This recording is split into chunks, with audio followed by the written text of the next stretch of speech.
ماموں کی بھی کروا لی اور اپنا گھر بھی برباد ہو گیا۔ اس صدمے نے ماموں کو نڈھال کر دیا کہ جگہ جگہ ان پر تھو تھو ہو رہی تھی کہ بانجی کو رکھ تو لیا مگر کوئی توجہ نہ دی۔ وہ طرح طرح کی باتیں سن کر 1 سال کے اندر وفات پا گئے۔ میں اور بھائی بے سہارا رہ گئے۔ اب ہمارے لیے ممانی کے گھر پیر جمانے کی جگہ نہ تھی۔ ان دنوں میں اپنی ایک رشتے کی خالہ کے پاس رہنے لگی۔ انہوں نے کہا کہ کب تک میرے پاس رہو گی، دوبارہ گھر بسا لو۔ میں نے کہا خالہ کس سے شادی کروں، تمہیں کوئی ڈھونڈ کر لا دو۔ ان کے جاننے والوں میں ایک نوجوان ایسا تھا جو میری کہانی سن کر متاثر ہو گیا۔ وہ نیا نیا اٹلی سے آیا تھا۔ اس نے میرا سہارا بننے کے لیے مجھ سے نکاح کی حامی بھر لی اور شادی کے بعد کچھ عرصہ میرے پاس گزار کر واپس چلا گیا، جاتے ہوئے وعدہ کیا کہ جو ہی وہاں کے قوانین کے تقاضے پورے ہوئے تو میں بلوا لوں گا۔ وہ ایک مثالی شوہر ہیں، بیرون ملک جا کر بھی میری ضروریات کا خیال رکھا، باقاعدگی سے خرچہ بھجوایا۔ دوسرے سال دسمبر کے مہینے اس کا شوہر آ گیا۔ اس نے اپنے شوہر سے میرے والد اور بھائی کو ملوایا۔ وہ سلجھا ہوا اور شریف دکھائی دیتا تھا۔ وہ بھی اپنے شوہر کی ہمیشہ تعریف ہی کیا کرتی تھی۔ اس کے شوہر 2 ماہ رہ کر واپس اٹلی لوٹ گئے اور بیوی سے وعدہ کر گئے کہ جلد بلوا لوں گا۔ 1 سال اور بخیریت گزر گیا۔ پھر اچانک ہی اس شخص نے سمرا کو خرچہ بھجوانا بند کر دیا اور اس کے فون بھی آنے بند ہو گئے۔ وہ بہت زیادہ پریشان رہنے لگی تھی۔ ان دنوں اس کی حالت دیدنی تھی۔ ہمارے گھر آتی تو روحانسی اور شوہر کا تذکرہ اس کے لبوں پر ہوتا۔ میری امی کو اس کے حال پر دکھ ہوتا۔ ہمارے ایک دور کے رشتے دار مدت سے اٹلی میں قیام پذیر تھے۔ میری ماں نے ان کو فون کر کے سمرا کا بتایا اور کہا کہ اس کا حال احوال معلوم کر کے بتاؤ۔ اس کی بیوی ہماری کرایہ دار ہے اور بہت پریشان ہے۔ اسی دوران سمرا پر ایک اور غم کا پہاڑ ٹوٹ گرا۔ اس کا بھائی نشہ کر کے رات کے وقت سڑک پر جا رہا تھا کہ حادثے کا شکار ہو گیا۔ اس صدمہ جانکار سے وہ نڈھال ہوگی۔ وہ دنوں تک حواسوں میں نہ رہی۔ چاہے جیسا بھی تھا وہ اس کا بھائی تھا، تنکے کا سہارا صحیح تھا تو صحیح۔ وہ بھائی بھی جو اکلوتا تھا اب اس دنیا میں نہ رہا تھا۔ ماموں جان نے اس کے خاوند کا پتہ کرایا اور امی سے کہا کہ اس خاتون کو کہو کہ وہ اس شخص کا خیال چھوڑ دے۔ ہم گو مگو کی کیفیت میں تھے کہ اس کو کیسے آگاہ کریں۔ ابھی تو ایک بڑے صدمے سے نکلی نہ تھی، اوپر سے شوہر کی ستم ظریفی۔ جیسے دم کا بھروسہ نہیں ویسے ہی آدمی کا بھی بھروسہ نہیں۔ صبح شام سمرا ہم سے جس کے گن گاتے نہ تھکتی تھی، آج اس کی بے وفائی 8 آنسو رلانے والی تھی۔ امی جان کسی موزوں وقت کے انتظار میں تھی کہ اچانک یہ واقعہ ہو گیا۔ ایک روز صبح سو کر اٹھی تو جی عجیب سا ہو رہا تھا۔ کالج جانے کو دل نہ گیا تو میں نے چھٹی کر لی، لیکن گھر میں بھی بوریت کاٹنے لگی۔ تبھی سمرا باجی کے پاس چلی گئی۔ امی نے کہا ناشتہ کر لو۔ میں نے جواب دیا جی نہیں جا رہا ناشتے کو، میں ذرا سمرا آپی کا حال احوال لے کر آتی ہوں۔ مجھ سے پوچھنے لگی میں روز چائے پیو گی؟ میں نے خوش ہو کر کہا آپی آئی ہی چائے پینے ہوں آپ کے پاس۔ وہ کہنے لگی تم بیٹھو ٹی وی دیکھو، میں بھی چائے لاتی ہوں۔ ذرا دیر بعد انہوں نے چائے لا کر میرے سامنے رکھ دی۔ میں نے ہمیشہ کی طرح کہا واہ آپی آپ کے ہاتھوں کی چائے کا جواب نہیں۔ تھوڑی دیر بعد آپی ناشتہ بھی پروس کر لے آئیں۔ پائے کا سالن دیکھ کر میرا جی مچل گیا۔ مزے سے ناشتہ کیا۔ ناشتہ کر چکنے کے بعد بھی وہ برتن اٹھا ہی رہی تھی کہ دروازے پر دستک ہوئی۔ ایک رجسٹری بیرون ملک سے آئی تھی۔ وہ دوڑی ہوئی گئیں جیسے کسی خوشخبری کا انتظار ہو۔ لفافے پر شوہر کی تحریر دیکھ کر میں نے ان کی آنکھوں میں چمک دیکھی، مگر لفافہ کھولتے ہی وہ جیسے سکتے میں آ گئی۔ میں نے اندیشے بھرے انداز میں کاغذات ان سے لیے، مگر میرے ہاتھ ہی نہیں دل بھی کام کیا۔ میں نے انہیں سنبھالا۔ شکر ہے اس وقت میں وہاں تھی، ورنہ شاید وہ تحریر پڑھ کر فرش پر گر پڑتی۔ میں نے انہیں سنبھال کر بیڈ پر بٹھا دیا اور گلے سے لگایا۔ وہ چیخیں مار رہی تھی اور میں دلاسے کے لیے الفاظ ڈھونڈ رہی تھی، لیکن الفاظ مجھے مل نہ پا رہے تھے۔ یہ تو ہونا ہی تھا، جس بات کو بتانے کا حوصلہ ہمیں نہ ہو رہا تھا، قدرت نے خود بخود یہ مشکل حل کر دی تھی، مگر وہ بار بار ایک لفظ دہراتی تھی۔ پتہ نہیں کیوں دی ہے اس نے مجھے طلاق، وہ ایسے نہیں ہیں، مگر اس کیوں کا جواب تو میں جانتی تھی۔ اٹلی والے ماموں فون کر کے امی کو بتا چکے تھے کہ سمرا آپی کے شوہر نے یہاں شادی کر لی ہے۔ اس واقعے کے بعد سمرا آپی کی حالت اتنی خستہ ہو گئی کہ امی اسے ہمارے گھر لے آئیں۔ ہمارے گھر بھی حالت نہ سنبھلی۔ وہ روتی تھیں کہ اب ان کا کوئی نہ رہا تھا۔ بھرے جہاں میں اکیلی تھیں اور دھرو دیوار سے باتیں کرنے لگی تھیں، خود بخود بولنے لگتی جیسے اپنے آپ سے باتیں کر رہی ہوں۔ ایک ماں ہمارے ساتھ رہیں، مگر یوں جیسے مردہ تن جی رہی ہوں۔ میں زبردستی کھانا کھلاتی تو 4 لقمے کھاتی۔ اب نہانے دھونے بال سنوارنے کا ہوش نہ رہا تھا۔ جس کا سبھی کچھ لٹ جائے وہ کیوں کر ہوش میں رہ سکتا ہے۔ اس کے بعد وہ اپنے پوشن میں چلی گئی۔ وقت گزرتا رہا، امی ابو نے ان سے کرائے کا تقاضا نہ کیا، مگر وہ پھر بھی اپنی پس انداز کردہ رقم سے کرایہ ادا کرتی۔ پھر کہنے لگی اب آگے کرایہ نہیں دے پاؤں گی، اس لیے مجھے آپ کا گھر خالی کرنا پڑے گا۔ لیکن میری سمجھ میں نہیں آتا جاؤں گی کہاں۔ امی نے ابو سے مشورہ کیا، انہوں نے فکر دور کر دی۔ کہنے لگے میں روز کے برابر والا کمرہ خالی پڑا ہے، اس کی صفائی کرا دو اور سمرا کو رہنے کو دے دو، پھر سے برابر والا حصہ کرائے پر اٹھا دیں گے۔ یہ کمرہ پہلے ہماری دادی کے پاس ہوا کرتا تھا، یوں وہ ہمارے ساتھ رہنے لگی۔ ہر دم چہکنے والی اب خاموش ہو چکی تھی۔ اب سوال یہ تھا کہ اس کا کیا ہوگا، کہاں جائے گی اور کب تک ہمارے پاس رہ سکے گی۔ ہم بھی ہمیشہ کے لیے تو اسے نہ رکھ سکتے تھے۔ انہی دنوں میرے بھائی کی شادی کی تاریخ مقرر ہوگی۔ شادی میں خوب ہنسی مذاق چلتا، مگر سمرا شادی کے کاموں میں ہاتھ بٹا کر خاموشی سے اپنے کمرے میں جا لیٹتی۔ اس نے ہمارے گھر کی شادی میں دلچسپی نہ لی۔ دلہن گھر آ گئی، جیسے کہ شادی کے گھر میں کام بہت ہوتا ہے۔ سمرا آپی نے کافی کام سمیٹے، تبھی انہیں تھکن سے بخار ہو گیا۔ اگلے روز اپنے کمرے سے نہ نکلی۔ امی گئی کہ دیکھوں تو کیا ہوا ہے، مگر وہ بخار میں پھنک رہی تھی۔ امی نے میرے بھائی سے کہا بیٹا اپنی گاڑی میں اس غریب کو لے جا کر ڈاکٹر کو دکھا دو، بہت تیز بخار ہے۔ گاڑی تو بھائی ہی چلا سکتے تھے، دوسرا یہ کہ میں اس وقت اوپر کے پوشن کی صفائی کر رہی تھی اور بہنیں دوسرے کاموں میں لگی تھیں۔ بھائی نے گاڑی نکالی اور اسی وقت انہیں قریبی ہسپتال لے گئے۔ اس وقت ان کی دلہن اپنے کمرے میں سو رہی تھی۔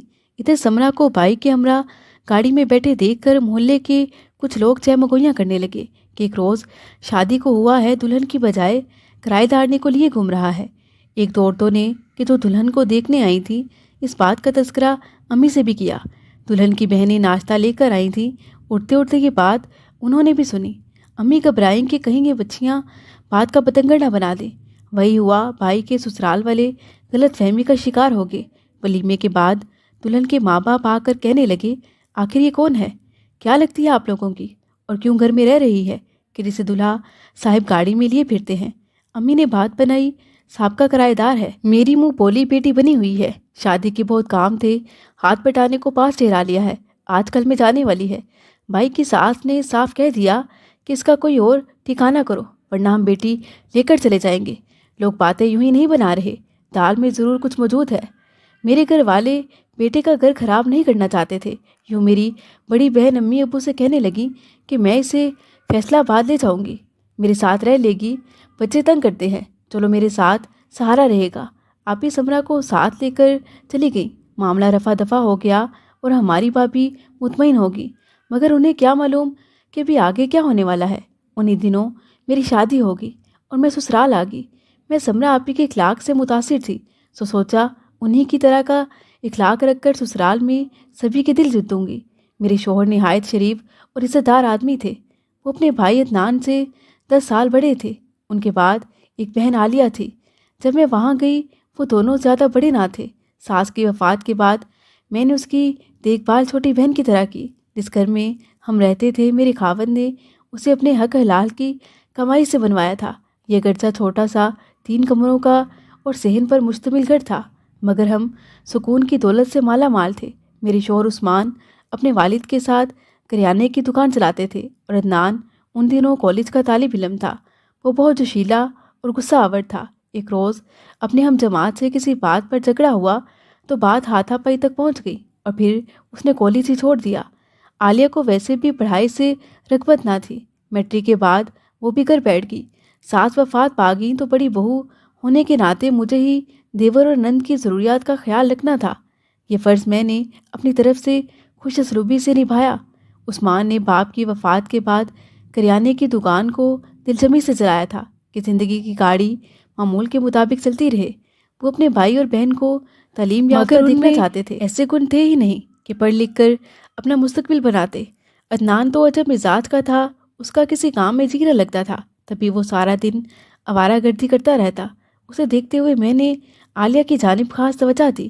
اسکول چھوڑے سال ہوا تھا کہ اس کے پر پرزے نکل آئے اور اس کی سرگرمیاں محلے میں تیز ہونے لگیں۔ ایک روز محلے کی کچھ عورتیں میرے پاس آئیں اور کہنے لگیں ذرا اپنی نند کا دھیان رکھو، اسے لگام ڈالو، یہ محلے کے آوارہ لڑکوں کے ساتھ پھرتی ہے، کبھی کسی کے جنگل میں پھنس گئی تو لگ پتہ جائے گا، ابھی اس کی عمر ہی کیا ہے۔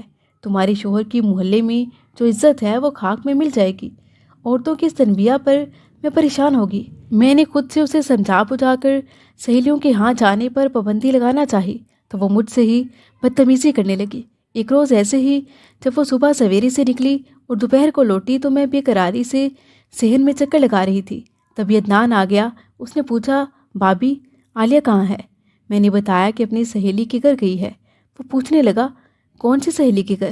اب میں کیا جواب دیتی کہ مجھے اس نے کچھ نہ بتایا تھا۔ وہ بغیر اجازت جب چاہتی محلے میں کسی کے گھر جا بیٹھتی تھی۔ میں نے یہی کہا، مجھے نہیں معلوم۔ عدنان کہنے لگا، بھابی آئندہ خیال رکھنا کہ وہ آپ کو بتائے بغیر کہیں نہ جائے۔ آپ گھر کی بڑی ہیں، آخر آپ نے اسے اتنی کیوں آزادی دی ہوئی ہے؟ اب اگر آپ کا کہنا نہ سنے تو پھر میں کروں گا اس کا دماغ صحیح۔ آئندہ یہ بغیر اجازت گھر سے قدم نہ نکالے گی۔ دن گزرتے رہے، نند بھی منہ زور اور دیور تنگ مزاج۔ میں تو چکی کے دو پارٹوں میں پسنے لگی۔ ظاہر سی بات، میرے اب اپنے بھی دو بچے تھے، ان کی طرف بھی متوجہ رہتی۔ دونوں بھائی بہن آپس میں الجھنے لگے۔ ایک روز میں عثمان سے کہنے لگی، عالیہ جوان ہو گئی ہے، بہتر ہے آپ اس کی شادی کر دیں۔ آپ سارا دن دکان پر ہوتے ہیں اور میں گھر کے کام کاج میں مصروف، اپنے بچوں ہی کی دیکھ بھال سے فارغ نہیں ہوتی، پھر اور کیسے کروں؟ عثمان کو محلے کے دو چار خیر خواہوں نے پہلے ہی چوکنا کر دیا تھا کہ اپنی بہن کو زیادہ آزادی مت دو، بہتر ہے کہ اس کی شادی کر دو۔ انہی دنوں اس کے لیے ایک رشتہ آیا۔ لڑکا شریف تھا، باپ کا چھوٹا سا جنرل اسٹور تھا اور میٹرک پاس تھا۔ یوں عالیہ کو بیاہ دیا گیا۔ شادی کے بعد سسرال میں اسے کوئی تکلیف نہ تھی۔ خاوند بھی کماؤ اور پیار کرنے والا تھا۔ نامعلوم اس لڑکی کی کیسی سوچ تھی کہ اس نے شوہر اور سسرال والوں کا ناک میں دم کر دیا، یہاں تک کہ طلاق لے کر گھر واپس آ گئی۔ دراصل اس لڑکی کو بچپن سے محلے کے گھروں میں جھانکنے اور محبتوں کے قصوں کی عادت پڑ گئی تھی۔ اس نے یہاں آ کر پھر سے پرانی روش کو اختیار کر لیا۔ محلے والے عثمان کی وجہ سے اسے کچھ نہ کہتے کہ اس کی بہن ہے، لیکن جب انہوں نے بہت کچھ غلط دیکھا تو صبر کا پیمانہ لبریز ہو گیا اور وہ کہنے پر مجبور ہو گئے کہ اس شتر بے مہار کے نتنوں میں نکیل ڈالو ورنہ پچھتانا ہوگا۔ شادی کو ہی لڑکی کے لیے احسن سمجھا جاتا ہے اور نکاح کے بندھن کو تکمیل سمجھ کر ہی میرے شوہر نے بہن کو 18 برس کی عمر میں بیاہ دیا تھا، لیکن یہ تجربہ کامیاب نہ رہا۔ دراصل بہت چھوٹی عمر سے اسے برائی کا چسکا پڑا تھا کہ اب ہر قسم کا خوف زیادہ رہا تھا۔ اب طلاق کے بعد بے حجابی پہلے سے کہیں بڑھ کر کھل کر سامنے آ گئی۔ حیا کا پردہ اتر چکا تھا۔ اس نے کھلے بندوں آوارہ لڑکوں سے ملنا جلنا شروع کر دیا۔ ان رابطوں کے گواہ محلے والوں کی زبان بند نہ رہ سکی اور انہوں نے اس کے حل کے لیے خوب اویلا کیا۔ میرے شوہر بہت پریشان تھے۔ ایک روز انہوں نے اپنی عزت بچانے کے لیے ایک بزرگ رشتہ دار سے منت سماجت کی کہ میں بہن بھائی کی وجہ سے بہت پریشان ہوں، آپ میری مدد کریں۔ میں سارا دن دکان پر اور عدنان صبح سے شام تک نہ جانے کہاں غائب رہتا ہے۔ میری بیوی رشتے کے لحاظ سے انہیں زیادہ پابند نہیں کر سکتی۔ ان بزرگ نے کوشش کر کے ایک دیہات میں عالیہ کا رشتہ اپنے ایک دوست کے بیٹے سے کرا دیا۔ یہ بہت نیک، شریف اور کھاتے پیتے لوگ تھے۔ ان کی عورتیں کھلے بندوں وقت بے وقت گھر سے قدم نہ نکالتی تھیں۔ کہیں جانا ہوتا تو گھر کی بزرگ خواتین کے ہمراہ جاتی تھیں۔ عالیہ کا اصل مسئلہ محبت، خوشحالی، عزت وغیرہ نہیں تھا۔ دراصل اس کا مسئلہ تھا آزادی۔ وہ ہر حال میں آزاد رہنا چاہتی تھی۔ اسے کسی قسم کی پابندی قبول نہ تھی۔ وہ آوارہ مزاجی میں ہی آسودگی محسوس کرتی تھی، ورنہ بن جل مچھلی کی طرح تڑپنے لگتی۔ وہ ان دنوں نہ سمجھی کہ انتہائی خطرناک عمر سے گزر رہی تھی۔ میں نے اسے ایک اچھی بھابھی کی طرح پیار دینے کی کوشش کی تھی، لیکن اس کی تشنہ روح کی تسلی نہ ہو سکی۔ جلد ہی سب کو اندازہ ہو گیا کہ یہ لڑکی نچلی نہیں بیٹھ سکتی۔ وہ اپنی دوسرے سسرال میں بھی کل کھلانے لگی۔ اس نے شوہر اور سسرالیوں کو اتنا پریشان کیا کہ ساس اسے دنگ رہ گئے۔ شوہر کی بھی راتوں کی نیندیں حرام ہو گئی، بل آخر انہوں نے بھی طلاق دے کر اس بلا سے جان چھڑا لی۔ نہ جانے اس نے کیا ٹھانی تھی کہ غلطی پر غلطی کیے جاتی تھی اور اسے احساس تک نہ تھا۔ ایک روز میرے دیور عدنان کو کسی نے اس کی بہن کا تانا دیا کہ 2 قسم کر چکی ہے، نہ جانے کتنے اور کرے گی۔ عدنان نے غصے میں تانا دینے والے کو برا بھلا کہا، جس پر اس کے ساتھیوں نے اس کی پٹائی کر ڈالی۔ وہ گھر آیا تو کپڑے پھٹے ہوئے اور چہرے پر نشان تھے۔ میں نے پریشانی سے پوچھا، عدنان کیا ہوا؟ وہ کہنے لگا، باہر کسی نے مجھے بہن کا تانا دیا تھا، لڑائی ہوگی۔ یہ سن کر عالیہ اندر سے چہک کر آتی بولی، کیا بزدل ہو جو پٹ کر آگے؟ گالی دینے والے کا پیٹ نہ پھاڑ دیا تم نے؟ یوں عالیہ کے اشتعال دلانے پر عدنان نے سامنے پڑی چھری اٹھا لی اور تیزی سے بھاگتا ہوا باہر نکل گیا۔ وہ لڑکے گھر کے سامنے میدان میں کھڑے تھے۔ اس نے جا کر گالی دینے والے کے پیٹ میں چھری مار دی۔ وہ زخمی ہو کر گر پڑا۔ لوگ زخمی کو ہسپتال لے گئے اور عدنان کے خلاف پرچہ درج ہو گیا۔ وہ ہانپتا ہوا گھر آیا۔ عالیہ کہنے لگی، عدنان بھائی، اب تمہارے خلاف لازماً پرچہ درج ہو جائے گا، بہتر ہے تم کچھ دن کہیں جا کر چھپ جاؤ۔ عدنان نے جلدی سے کپڑے تبدیل کیے، 2 جوڑے بیگ میں ڈالے اور گھر کے پچھلے دروازے سے نکل گیا۔ اب وہ پولیس کو مطلوب تھا۔ لوگوں نے گواہی دی کہ عثمان شریف آدمی ہے، سارا دن اپنی دکان پر ہوتا ہے، جھگڑے کے وقت بھی دکان پر تھا، اس کا کوئی قصور نہیں ہے۔ محلے داروں کی مہربانی سے پولیس میرے شوہر سے صرف پوچھ گچھ کر کے چلی گئی۔ عدنان کا ایک دوست پولیس میں تھا، یہ اس کے پاس چلا گیا۔ اس دوست نے مشورہ دیا کہ تم میرے ساتھ دوسرے شہر چلو، تمہیں وہاں ایک رشتہ دار کے پاس کچھ دن چھپا دیتے ہیں، تب تک بھائی کچھ معاملہ طے کرا دیں گے۔ یوں وہ دوست کے ہمراہ شہر سے دور کسی دوسرے مقام پر چلا گیا۔ جب عدنان کو پولیس پکڑنے میں ناکام ہوگی تو اسے اشتہاری قرار دے دیا گیا۔ ادھر عثمان بہت پریشان تھے۔ میں نے انہیں سمجھایا کہ آپ عالیہ پر نظر رکھو، اب سارا دن دکان پر ہوتے ہو، نہیں چاہتی تھی آپ کو کوئی جھوٹا پھنسا دے۔ میرے سمجھانے پر میرے خاوند کے کان کھڑے ہو گئے۔ انہوں نے عالیہ سے کہا، جان لو اگر عدنان موجود نہیں ہے تو میں تم پر نظر رکھوں گا، یہ شریفوں کا محلہ ہے اور ہم نے یہی رہنا ہے، اگر میں نے اب کوئی ایسی ویسی بات تیرے بارے میں سن لی تو جان سے جاؤ گی۔ عثمان کی بات پر اب وہ الٹا مجھ سے الجھتی اور بچوں کے ساتھ مار پیٹ کرتی، غرض کی ایسی تنگ مزاجی دکھاتی کہ ہمارے گھر کا سکون تلپٹ کر ڈالا۔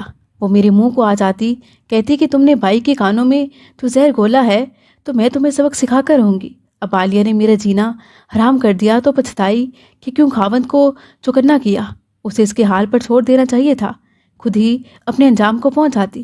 ایک دن کوئی آدمی عدنان کا خط لایا، لکھا تھا کہ عالیہ مجھ سے آ کر ملو اور کچھ رقم بھی لانا، میں بہت اداس ہوں اور پیسوں کی بہت تنگی ہے۔ وہ آدمی خط عثمان کے پاس لایا تھا۔ میرے شوہر نے پتہ دریافت کیا، پھر کچھ رقم جو پس انداز کی ہوئی تھی عالیہ کے حوالے کر کے کہا کہ تم جا کر عدنان سے مل لاؤ، اس کو تسلی دینا، میں دکان بند کر کے نہیں جا سکتا، یہاں بچوں کو بھی اکیلا نہیں چھوڑ سکتا، عدنان کی وجہ سے کچھ لوگوں سے دشمنی ہو گئی ہے۔ وہ رقم لے کر اس شخص کے ہمراہ عدنان سے ملنے چلی گئی۔ بعد میں عدنان نے عثمان کے نام خط لکھا تھا کہ عالیہ سے مل کر ڈھارس ہوئی ہے، رقم بھی مل گئی ہے۔ اب میں اس نظر بندی سے تنگ آ چکا ہوں، کب تک پولیس سے چھپتا رہوں گا، کوئی راہ نکالو۔ اب عالیہ کو گھر سے نکلنے کا راستہ مل گیا۔ ہر ماہ وہ عدنان سے ملنے جانے لگی، اس بہانے آوارہ گردی کرنے کو آزادی بھی مل جاتی تھی۔ وہ ہمیں بتاتی تھی کہ بھائی نزدیک ہی کہیں چھپا ہوا ہے اور وہاں کچھ غلط کاموں میں ملوث ہو گیا ہے، اگر ہم باقاعدگی سے اس کا ساتھ دیں تو ہو سکتا ہے وہ اس دلدل میں گرنے سے بچ سکتا ہے۔ عثمان ہر ماہ معقول رقم کا انتظام کرتا رہا۔ ادھر عالیہ چھوٹے بھائی کو جا کر بڑکاتی کہ بڑا بھائی مکان اور دکان پر قابض ہے اور ہمیں وراثت سے بے دخل کرنے کا ارادہ رکھتا ہے۔ ان دونوں میاں بیوی کی صلاح ہے کہ عدنان ہاتھ آئے تو حوالہ پولیس کر کے جان چھڑا لیں، کیونکہ تمہاری روپوشی کے 1 ماہ بعد جو لڑکا زخمی ہوا تھا وہ مر گیا ہے۔ غرض وہ ایسی باتیں اس کے کوشے گزار کرتی کہ غصے سے اس کا خون کھول اٹھتا تھا۔ ادھر میں عالیہ کے ارادے پام چکی تھی، خوفزدہ رہتی تھی، شوہر سے کہتی تھی کہ تم بہن پر مزید پابندیاں مت لگاؤ، اسے اس کے حال پر چھوڑ دو اور اپنے کام میں مگن رہو۔ عالیہ عدنان کو خط لکھتی اور ملنے بھی جاتی۔ عدنان نے سمجھا کہ ایک بہن ہی اس کی فکر کرتی ہے، اسی کو اس کا احساس ہے۔ قصہ مختصر مسلسل بہن کے بھڑکانے پر اس نے خط لکھ کر عالیہ کو دیا کہ بھائی کو دے دینا، لکھا تھا کہ رقم تیار رکھنا، میں ایک دن چھپ کر آؤں گا اور رقم لے جاؤں گا۔ ایک روز اس نے شہر کا رخ کیا اور رات کے اندھیرے میں یہاں پہنچا۔ وہ قبرستان میں ٹھہرا اور جب اندھیرا گہرا ہو گیا تو ہمارے گھر کا دروازہ کھٹکھٹایا۔ عثمان نے سوچا کوئی دوست یا محلے دار ہے، بے دھڑک دروازہ کھول دیا۔ گھر میں داخل ہوتے ہی عدنان نے میرے شوہر سے کہا، میرے حصے کی رقم دو، مجھے بہت جلدی ہے، فوراً واپس آنا ہے۔ میرے شوہر حیران تھے کہ وہ کون سی رقم کا مطالبہ کر رہا ہے۔ انہوں نے کہا، میرے پاس کوئی رقم نہیں ہے، مگر چھوٹے بھائی کا غصہ عروج پر تھا، وہ جیسے کسی کا خون پینے کے در پہ ہوا تھا۔ میرے سرتاج نے کہا، بتاؤ کہاں سے لاؤں؟ دکان تو میں نے آج تک کبھی بیچنے کا سوچا بھی نہیں ہے، مجھے کچھ وقت دو، میں کسی سے ادھار لے کر انتظام کر دوں گا۔ عدنان بڑے بھائی کا لحاظ کیے بغیر کہنے لگا، جانتے ہو کہ میں اشتہاری مجرم ہوں اور پولیس دور سے وہ سونگھ لیتی ہے۔ دن کی روشنی پھیلنے سے پہلے مجھے نکلنا ہے۔ دکان پر برسوں سے تمہارا قبضہ ہے، مکان پر بڑا جمان ہو، مکان بیچ کر حصہ دو، بہن کو بھی اس کا حصہ چاہیے۔ عثمان کہنے لگے، میں بال بچے دار ہوں، بچوں کو کیسے دربدر کروں کہ ممکن نہیں ہے، البتہ میں محلے داروں کو لے کر صلح کے لیے مخالفین کے گھر جاؤں گا، انشاءاللہ کوئی حل نکل آئے گا، مگر ٹھکانہ فی الحال فروخت نہیں کر سکتا۔ اسے آگے کیا لکھوں؟ عدنان کہنے لگا، تو پھر سمجھو تمہاری موت آ گئی ہے، کہ کہہ کر اس نے چادر ہٹائی، بغل سے پستول نکالا اور فائر داغ دیا۔ فائر کی آواز پڑوسیوں نے سنی اور پھر آنن فانن خبر پھیل گئی۔